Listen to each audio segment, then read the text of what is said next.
Late in 1937, the Army Air Corps prepared 6 flying fortresses for the famous Goodwill flight to South America. Special flying gear for 49 officers and men was inspected for the record-breaking mission. Finally, on February 17, 1938, engines were started and the B-17s began to rev up. Lieutenant Colonel Robert Olds signaled the planes to proceed individually over the route. In charge of the entire B-17 service test program, he devised this flight procedure for crew training.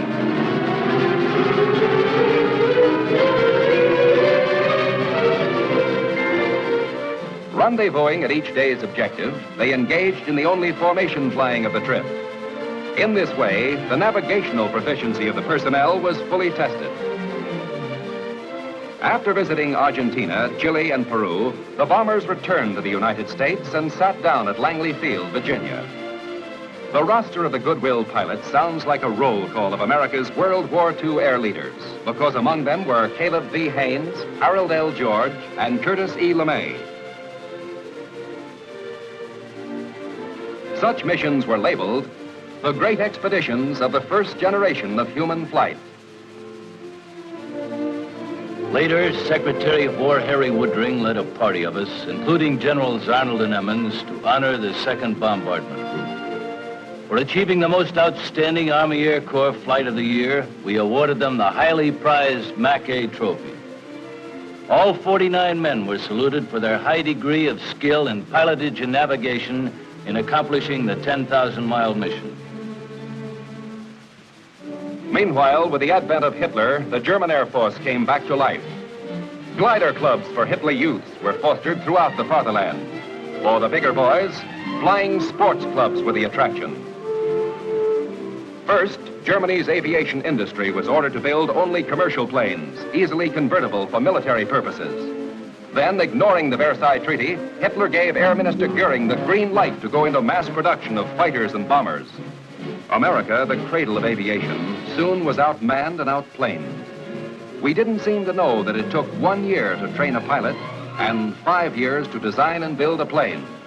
Hermann Goering did.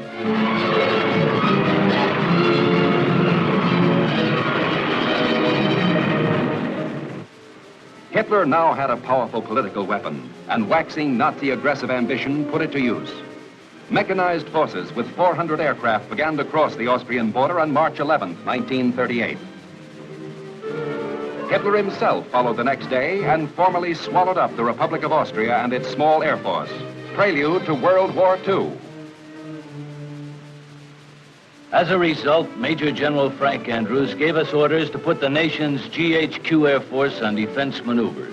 In May 1938, the GHQ maneuvers utilized 3,000 officers and men, 217 military planes, and 19 temporary air bases for a tactical exercise to defend the northeastern section of the U.S. against an air attack by American squadrons assuming the role of an enemy force. To assist General Andrews, we came from bases all over the country and aided him in planning the biggest show of its kind in the nation's air history. One of the highlights was to be a mock attack on the city of Farmingdale, near Mitchell Field, and a blackout of the area as the first U.S. air defense test.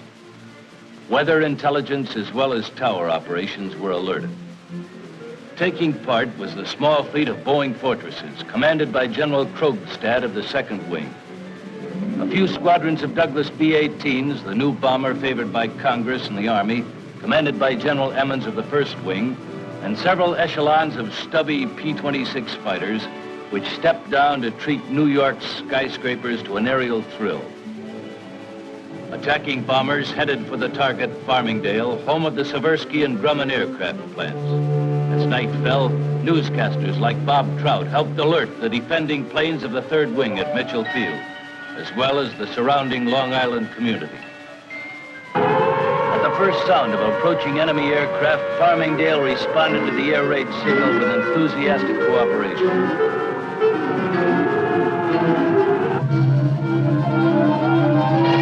The moment one plane was spotted, the detector picked up an entire squadron. They dropped flares instead of bombs, and with blank ammunition, the defenders hit back.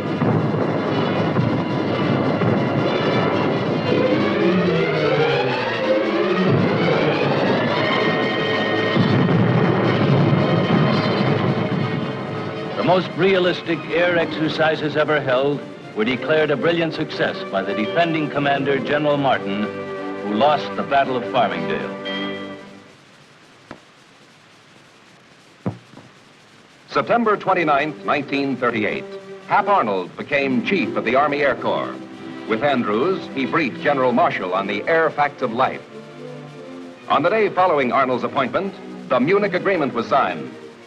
Without firing a shot or dropping a bomb, Hitler's military machine had won for him a great victory. But Prime Minister Neville Chamberlain thought he had achieved peace. Peace in our time. The very next day, 500 German aircraft assisted in the invasion of the Sudetenland. By appeasement, Hitler had conquered Czechoslovakia. 6 months later, the Czech Republic was dissolved. Munich taught America a great lesson. In international diplomacy, as in poker, you can't win if someone else holds all the aces. So in 1939, the Air Corps began to expand, to give the nation minimum air protection. And young Americans came to Texas to learn how to walk in the flight boots of air heroes like Thomas Selfridge, Eddie Rickenbacker, and Billy Mitchell. Thus, the training to build a manpower pool of reserve pilots began. Cadet requirements were rigid and the course was tough. In fact, only 50% of each class made the grade. Within a few hours after his arrival, Mr. Cadet drew his uniforms, including white gloves, and was given a room, army blankets, and a rifle, which he learned to care for like a baby. Stern-faced and serious upperclassmen received their orders to guide the new flying cadets, whom they called dodos, through the intensive ground and aerial courses. Before the dodos learned to fly, they became soldiers. In 1 year, they had to absorb the Army's long tradition of service, honor, loyalty, and discipline, so that later they would know how to command. For the cadet was more than a prospective aviator. He was a potential officer in the Army Air Corps.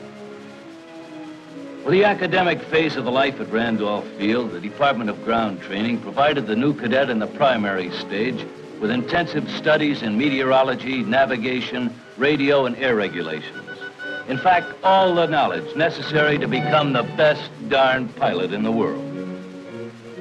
When we marched into the mess hall, we were anxious to hear the orders of the day. Classes which were promoted into basic training were announced by the cadet adjutant. The next morning, my new officer instructor was waiting for me when my class reported for duty. Those of us who weren't washed out thought we were pretty hot pilots. But soon after breaking ranks, we realized we had a lot to learn when we met a real flyer. We were about to spend a lot of time with this man and our new basic training plane, and we liked them both from the start. After flying primary trainers, the slick BT-9s looked like push-button flying jobs. We still didn't have to worry about retractable landing gear or armament, but now we did have to work flaps, trim tabs, operate radio, and other new devices. There was so much aerial activity at Randolph Field that some joker figured we used to fly 3 times around the Earth each day.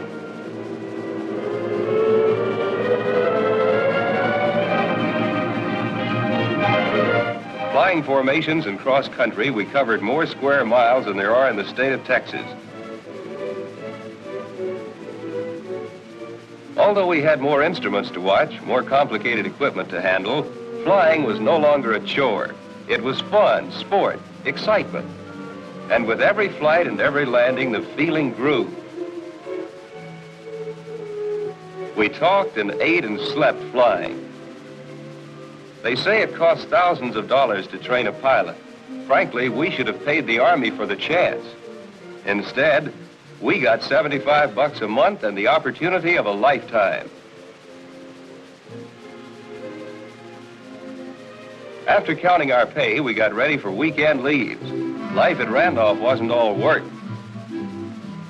I'll never forget the big times in San Antonio where we rushed cadet widows, the name we gave to the local girls. For the spiritual and moral side of the student's character, the City of Wings had one of the most beautiful chapels in the Army. And to build his body, there were more than enough sports to choose from.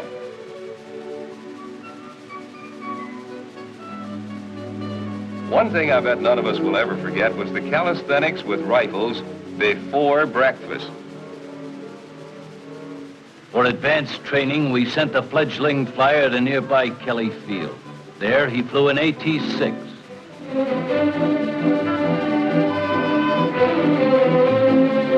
Although the 1939 aviator was America's #1 idol, no longer was he a one-man show.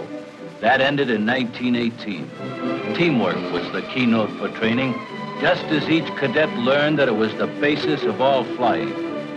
The leader and his wingmen were a team, pilot and air crew, flyer and ground crew. Because in this business, every man's life was always in the hands of a team. The Germans had their secret weapons. We had some ourselves.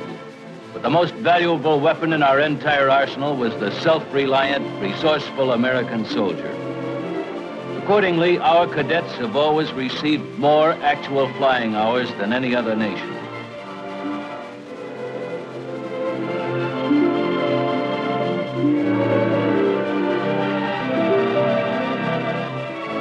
When the cadet brought his ship in for the last time, he was ready for graduation. With simple ceremonies, the cadets were sworn in and commissioned as second lieutenants in the Reserve Corps. Later, the graduates received their certificates and silver wings. Rigid and careful training had converted raw recruits into men mentally, morally, and physically fit to help defend the nation.